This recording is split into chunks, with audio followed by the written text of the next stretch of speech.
Ensure کر رہے ہیں کہ امریکہ جو ہے نا ڈیسپریٹ ہوتا چلا جائے, غلطیاں کرتا چلا جائے, اور آپ دیکھیں گے کہ سونر اور لیٹر 2-3 ہفتے کے بعد چائنا بھی جو ہے وہ انٹرنیشنل فورمز کے اوپر بہت سٹرونگلی اس جنگ کے خلاف اپنے اوپینین کو دے گا, کیونکہ اس کو پتہ ہے کہ امریکہ کے خلاف دنیا اگر کسی کو ایز این آلٹرنیٹ پار مانتی ہے تو وہ چائنا.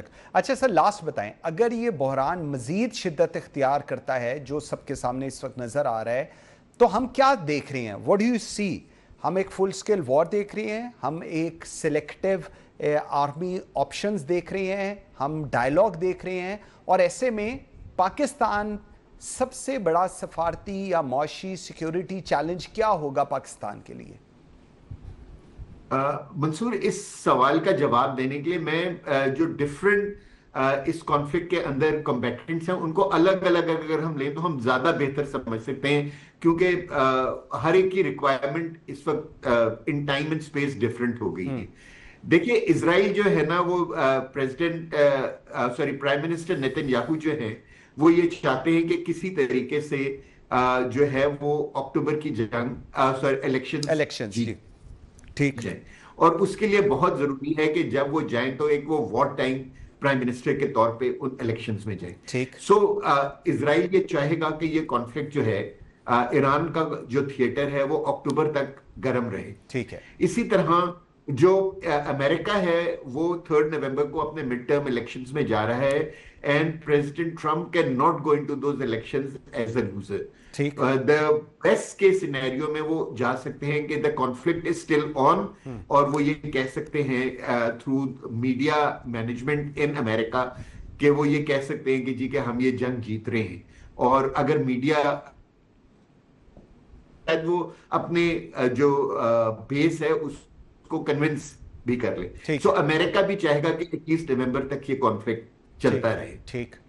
ایران جو ہے وہ اس نے اپنے آپ کو نا اب سیٹل کر لیا ہے اس ان ٹائم اینڈ اسپیس اس کے اندر, کیونکہ اس نے دیکھا ہے کہ جو امریکنز اس کے اوپر جو ڈیمیج کر سکتے ہیں ایران اس ڈیمیج کو برداشت کر سکتے ہیں. سو وہ اب ایک وار آف نروز میں چلا گیا. بالکل اب یہ چاہتا ہے کہ امریکہ جو ہے اس تھیٹر سے ایز اے لوزر نکلے. بالکل ٹھیک ہے نا. اور اس علاقے میں اگر کوئی نقصان اٹھا رہا ہے اور جو نقصان اٹھاتا رہے گا وہ ہماری مسلم بھائی ہیں جو گلف کنٹریز کے. بالکل ٹھیک ہے. ایسے ہی وہ اب ایک ایسی سچویشن میں آگے ہیں کہ اگر وہ ایک طرف جاتے ہیں تو اس میں بھی ان کا نقصان ہے, اور اگر وہ دوسری طرف جاتے ہیں تو اس میں بھی ان کا نقصان. Very right, very right. Air marshal Saeed Muhammad Khan Sahib, thank you very much, very grateful for your time. جی ناظرین, مشرق وسطیٰ میں ہونے والا ہر دھماکہ صرف ایک ملک کا مسئلہ نہیں ہے, بلکہ عالمی معیشت, توانائی, تجارت اور خطے کی سلامتی سے جڑا ہوا ہے. آنے والے دن یہ طے کریں گے کہ دنیا ایک نئی جنگ کی طرف بڑھ رہی ہے یا سفارتکاری ایک بار پھر بددوق پر غالب آ سکتی ہے. ایک بریک لیتے ہیں, ناظرین میرے ساتھ رہیے گا.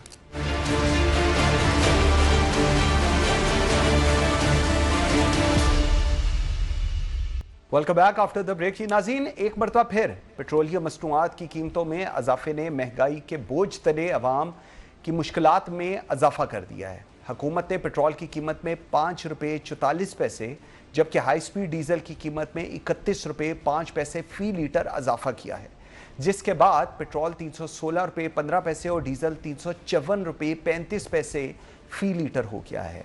لیکن اس بار صرف قیمتیں نہیں بڑھائی گئیں, حکومت نے قیمتوں کا تعین کا پورا نظام ہی تبدیل کر دیا ہے. اب ہر 15 روز بعد نہیں بلکہ روزانہ ڈیلی پرائسنگ میکانزم کے تحت اوگرا عالمی منڈی میں خام تیل کی قیمت, روپے کی قدر, درآمدی لاگت اور دیگر عوامل کو مد نظر رکھتے ہوئے نئی قیمت جاری کریں گے. حکومت کا موقف ہے کہ مشرق وسطیٰ کی کشیدگی عالمی منڈی میں خام تیل کی بڑھتی ہوئی اور مرحلہ وار ڈی ریگولیشن ناگزیر ہو چکی ہے. دوسری جانب آل پاکستان پیٹرول پمپس اونرز ایسوسی ایشن نے اس فیصلے کو مسترد کیا ہے اور کہا ہے کہ ہڑتال کا ہم اعلان کر رہے ہیں.